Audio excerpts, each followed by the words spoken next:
इशिता मिली पहली बार रूही से। आगे बढ़ने से पहले वीडियो को लाइक कर लें, चैनल को सब्सक्राइब कर लें। जब मिहिका घर आती है और कहती है कि मैंने कहा था ना आका कि आपको आना होगा, तो आप इस अवार्ड में आने से मना क्यों कर रहे हैं, और मैंने आपको 3 दिन पहले ही कह दिया था, सो प्लीज़ जल्दी से आइएगा।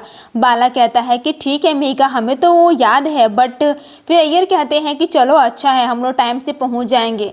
इधर मिहिका यह भी कहती है कि जीजू प्लीज़ आपको आना होगा टाइम टू टाइम, क्या आप यही चाहते हैं। अगर यहाँ पे इसी आका होती तो वो भी यही कहते कि हमें अपने काम पे फोकस करना चाहिए। सभी उसकी बात मान लेते हैं।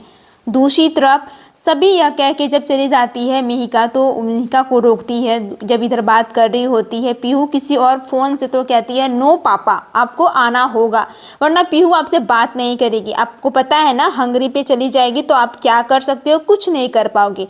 रमन पीहू की बात मान लेता है। तभी शगुन कहती है गुड गर्ल, आपने बहुत अच्छा किया। देखा ना मम्मी जी, कैसे पीहू ने एक झटके में पापा को मना लिया, और वो वाकई में अवार्ड फंक्शन में आने वाले हैं। कितनी बड़ी खुशी की बात है ना।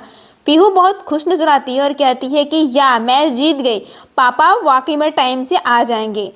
दूसरी तरफ जब वो अपने पीए से मिलती है रूहानी, तो वो कहती है रूहान कि मुझे ना अचानक से बहुत ये पेन दर्द दे रहा है, मतलब मेरे दांत दर्द दे रहे हैं, तो मैं क्या करूं। तो वो समझ जाती है, कहती है कि 1 मिनट रुको ना, मेरी ईसी में बहुत ही अच्छा है, वो जल्दी आती हूँ, मेरी मॉम से बात तो कर लो।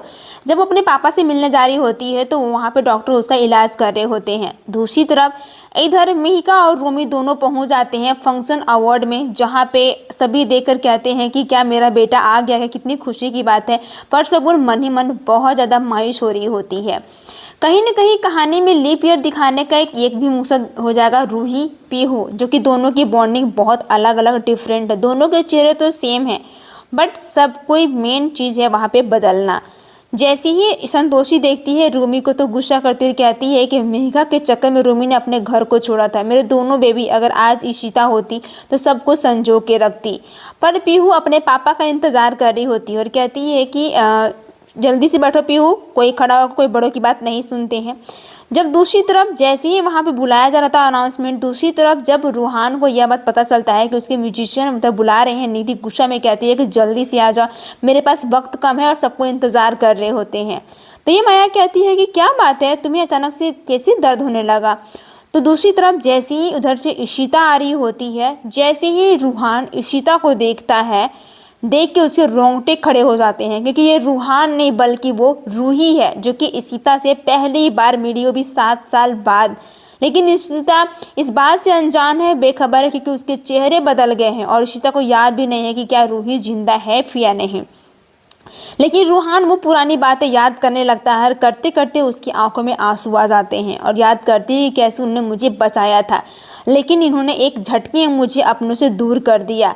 फिर इशिता वहाँ पे आती है और कहती है हाय रूहान, कैसे हो। मैं ठीक हूँ, और तुम इतनी से कितने वाव कितने क्यूट हो तुम, वाकई में एकदम एडोरेबल, ऐसा लग रहे हो ना कि तुम्हें भगवान ने बहुत ही फुर्सत से बनाया होगा। इस बात को कहते ही बहुत मुश्किल से रूहान उसके सामने हाथ फैलाती है। रूही को यही लगता है कि इशिमा मेरे साथ नाइंसाफ़ी की है और वो उनकी वजह से आज मैं इस नौबत और इस हालात में आ रही हूँ। बहुत मुश्किल से वो हाथ तो मिलाती है, लेकिन इशिता का टच पॉइंट देखकर उसे लग जाता है इशिता को कि ये वाकई मुझे लग रहा है किसी अपने से जोड़ने की कोशिश कर रहा है, ऐसा उसे फील होता है। बट ये सब चीज़ एक कहानी होती है, जो कि इशिता रूहान की बहुत तारीफ़ करती है और कहती है कितने अच्छे हो ना, बहुत ही प्रीटी लग रहे हो।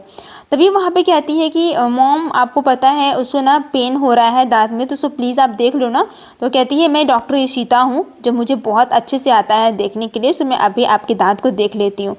जब रूहान ये सारे चीज़ देख रहा होता है, तो वो पुराने मोमेंट को याद करके उसकी आंखों में आंसू आ रहे होते हैं। तो इशिता को लगता है कि उसे दर्द हो रहा है, तो वो उसे समझाती है और कहती है कि आप बिल्कुल डरो मत, कुछ नहीं होगा, आपको दर्द हो रहा है, वैसे भी छोटा मोटा चीज़ है, मैंने तो आपको नॉर्मल सी दवाइयाँ दे दी हैं, बट फिर भी आपको चेक करना होगा एनी टाइम, आप अच्छे डॉक्टर से रिकमेंड करना, ठीक है।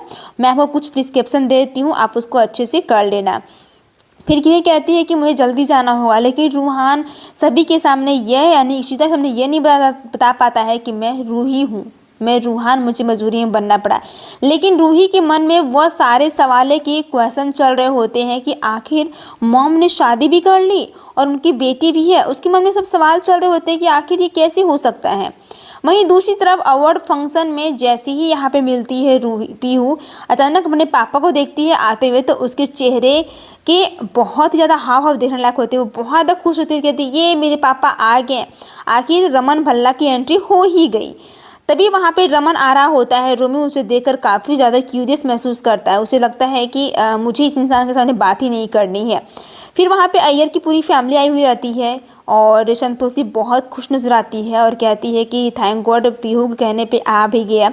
लेकिन जब वहाँ पे अनाउंसमेंट होता है तो दो लोगों को और फंक्शन में बुलाया जाता है। एक तरफ रमन भल्ला और दूसरी तरफ रोमी ने अपना नाम रख के रमेश प्रकाश रख लिया है, जिससे कि सबको यही लगे कि दोनों भाई अलग अलग हैं, अपने बिजनेस में आगे हैं। जब वहाँ बुलाया जा रहा होता है तो रमन उस अवार्ड को लेने से मना कर देता है और कहता है कि इस अवार्ड में सेंसरशिप एक ही इंसान हो सकता है, तो इसलिए मैं ये अवार्ड नहीं ले सकता। इतना कह के वो वहाँ से चला जाता है।